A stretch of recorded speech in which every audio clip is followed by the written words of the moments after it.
Жазушы Айжамал Жолдасқызының өмірінен сыр шертетін шағын әңгіме.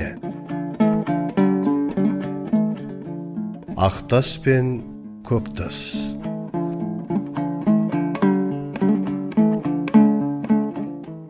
Қараңғалғырлар-ау, басымызға ақтас пен көктас қоятын бедіңдер. Жатыр қоян әкелерің, басында тас түгіл, белгі де жоқ деп. Анам байғұс күйіне сөйледі. Бұл сөздер менің кішкентай жүрегімді солқ еткізді. Кішкентай болсам да анамның мұңайғанын, уайымға салынғанын қаламайтынмын. Барынша ренжітпеуге, көңілінен шығуға тырысатынмын. Әлгі айтқан ақтас пен көктас деген сөздер санамды дүр сілкіндірді. Қайтыс болған адамның басына ақтас пен көктас қойылуы керек екен ғой. Яғни балалары солай істеу керек екен ғой деген оймен іштей алысып кеттім. Ол кезде мен 12 дедім. Құлпырып жайнап көктемде келді. Ақтас пен көктасты естігелі менде дек бір жоқ. Қайтсем де қоюым керек. Бірақ қалай? Кімге айтам? Әкемнің басына кіммен барам? Осы сұрақтар мені әбден қинады.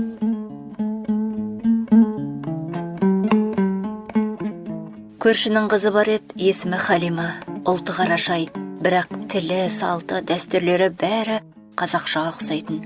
Мен мектепке 6 жастан барғаннан одан бір класс жоғары оқитынмын. Бірге ойнап, бірге үй жинап, гүлдерге су құйып, қысқасы барлық қолымыздан келетін үй шаруасын жарыса жасайтынбыз. Өте тату едік. Өзі менен гөрі пысықтау, еті тірі қыз болатын. Ойымда Халимаға айттым. Ол бірден давай деп келсе кетті. Папаңның қайда жатқанын білесің бе? Я, білем. Сүйекшілер әкемді жерлеп келгенде айтқандарынан естіп қалғам. Күнбатыс жақ бетінде Есенгелді деген ағайынды кісінің қасына жерлепті. Ол тонда ертең қойдың алдынан ертерек шығып, апарып қоялық деді. Ол кезде ауылда қой көп, ауыл тұрғындары қойларды өріске кезекпен шығарады. Қуанғаннан ба, ойымдағаннан ба, жоқ әлде үлкен бір істің шешімін тапқандай болдым ба, түнімен аунақшып ұйықтай алмадым. Қораз айғайлап, таңда атты. Халим екеуміз құдды барлауға баратын партизандар құсап, бандайлап, жасырынып, ымдасып сөйлесіп қоямыз. Ал енді кеш батсайш, уақыт тоқтап қалғандай. Әйтеуір қой келетін уақытта болды. Тура бейт басының қасында айырма жол бар. Қойлар ауылға сол жолмен келеді, өріске де сол жолмен кетеді. Асфальт төселген жол болғандықтан жол шетінде тастардың неше түрі шашылып жатады. Ақтас пен көктасты табу қиын болмады.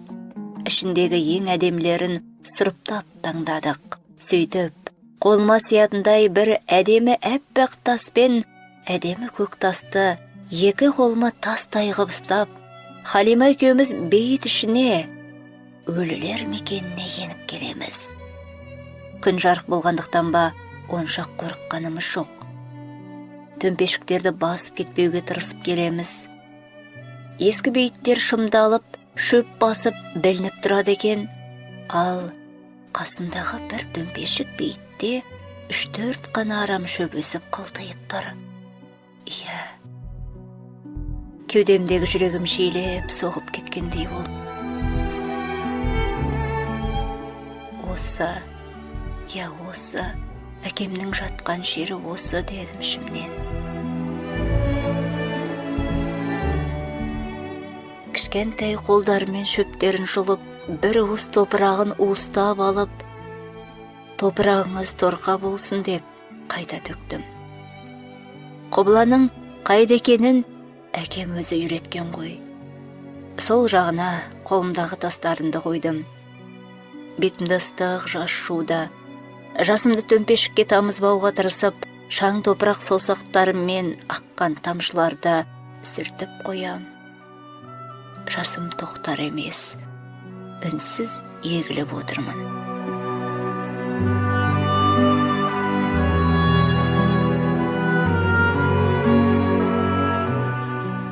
Бір кезде Халима жайлап қолымнан тартып кеттік дегендей ишара жасады. Ол да үнсіз.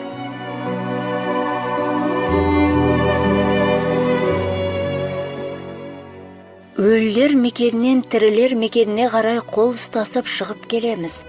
Ауылдың шаңын бұрқыратып, маңырап, қойлар да келді өрістен. Бойым жеңілдеп қалғандай, Халима екеуміз бұл жайлы ешкімге айтпаймыз деп келістік. Бұл уақытта екі кішкентай қыздың осынау батыл әрекеттеріне күнде риза болғандай, ерекше қызарып, ұясына батып бара жатты.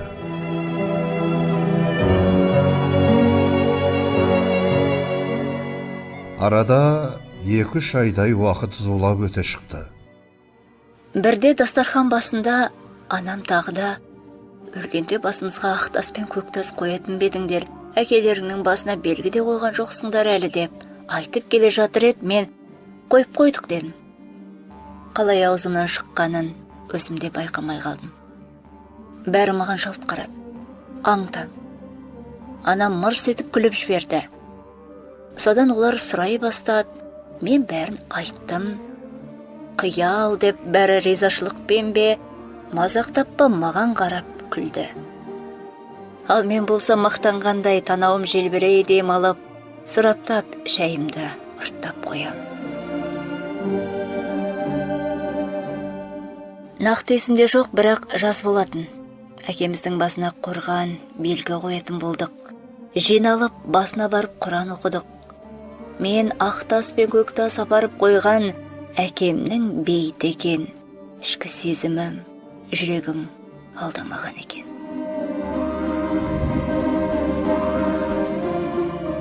Тағы да арада 24 жыл зуылдап өте шықты. Аяулы анашым да мәңгілік мекеніне аттанды. Басына Құран оқуға бардық. Жолдан тағы да ақ тас пен көк тас алып алдым. Әдемілерін. Әкеңе қоясың, маған неге қоймайсың деп, анам ренжіп қалмау үшін де, оның да басына, құбыла тұсына үлкен, есейген қолдармен тастарымды қойып кеттім.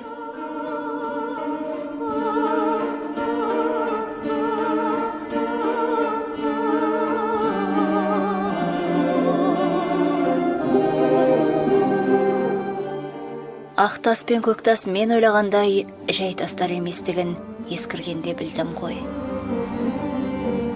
Тастар теріп бейт ішін аралап, санамды көп мүжушеді сан сұрақ. Әкетайым, бұл перзенттік парызым екендігін ұққан едім сол сәтте-ақ. Сол бір тастар мәрмәрдан да қымбат боп көрінеді, салмағы да жоқ болса, тас демес, жүректе де бар салмақ, сондықтан да жолығайық жәннетті. Жатқан жерлеріңіз жайлы болсын, қош жәннетім.